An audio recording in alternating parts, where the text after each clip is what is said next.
Ako nga pala si KP, isang OFW sa Japan at nagtatrabaho bilang isang care worker sa isang ospital. At ito ang unang araw ng 2024 ko. Medyo late na rin kasing nakatulog kagabi, kaya medyo tinanghali din ngayong araw na to. Pero okay lang kasi panggabi pa naman ako.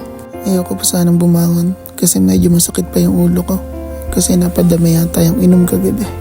Pero kailangan nating bumangon para sa panibagong araw at panibagong pag-asa. Pagising ko, inimpisahan ko ang araw na to para ligpitin yung mga naiwang kalat namin kagabi. Medyo nahihilo na rin kasi ako kagabi, kaya hindi ko na nagawang ligpitin. Medyo madami ring naiwang hugasin. Kakain na lang muna siguro ako bago umpisahan ang paglilinis.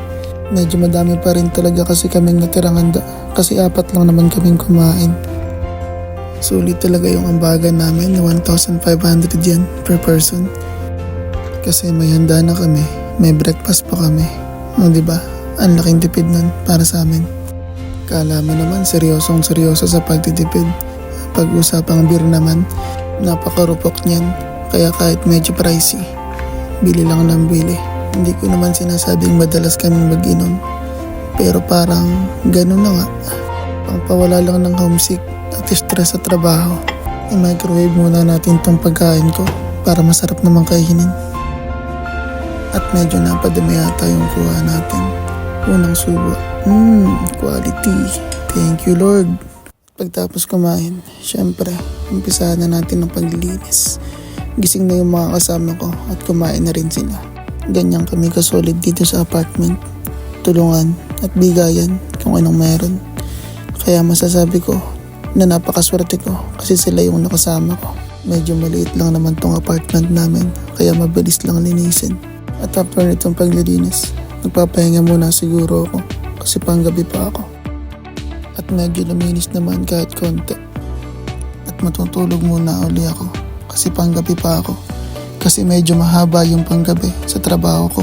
Simula 4:30 ng hapon hanggang 9 AM kinabukasan. At medyo napahaba ata yung tulog ko. Kaya dali-dali akong bumangon at nag-prepare para sa trabaho. Tapos pagkaligo, ang check muna tayo. Napakaangas. Hindi naman sobrang lamig sa labas. Kaya ito na lang yung sinuot ko. By the way guys, hindi nga pala pwedeng mag-video sa loob ng hospital. At hindi rin pwedeng magdala ng cellphone during working hours. Kaya yung cellphone namin, nagagamit lang namin during break time. Ipapakita ko na lang sa inyo yung mga gamit na dinadala ko kapag nagpapanggabi ako. So nagdadala ako dito ng N2 na aklat.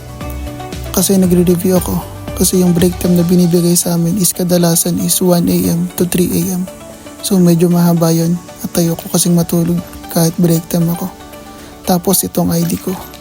Tapos mouthwash, Play-Doh, flashlight, pulbo. Tapos cellphone holder para sa mini vlog, gloves kapag malamig.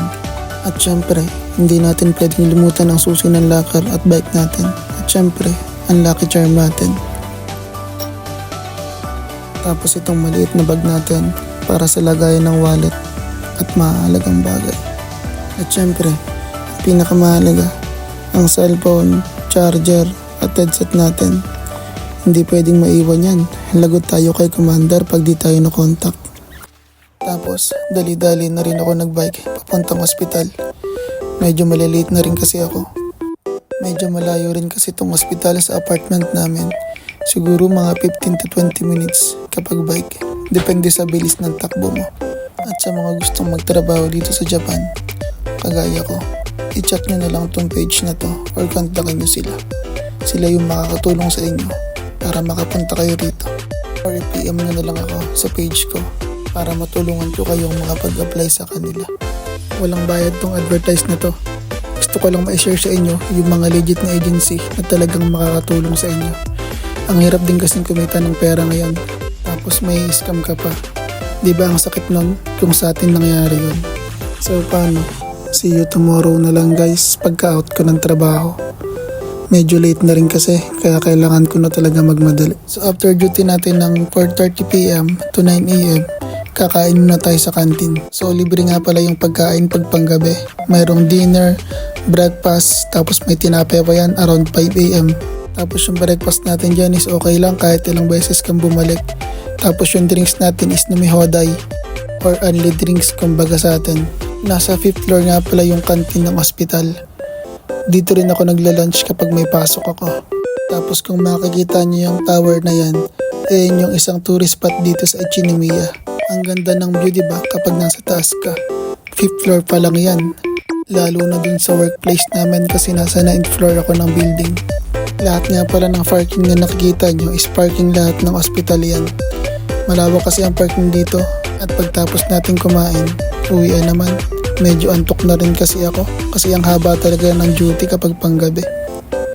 At habang nagbabike ako pa uwi, nadaanan ko tong sementeryo nila. Ang ganda talaga dito sa Japan kasi kahit sementeryo nila, ang linis at organized talaga. At kahit saan ka talaga pumunta dito sa Japan, sobrang linis talaga. Ewan ko ba, wala naman akong nakikitang nagwawali sa kalsada. Kaya pag andito ka, ikaw na yung mahihiyang magtapon sa kalsada. Tapos ang dami mong makikitang tanim na prutas sa bakuran nila. Pero di naman nila kinukuha, hinahayaan lang nila. At sa wakas, nakarating na rin ako sa apartment.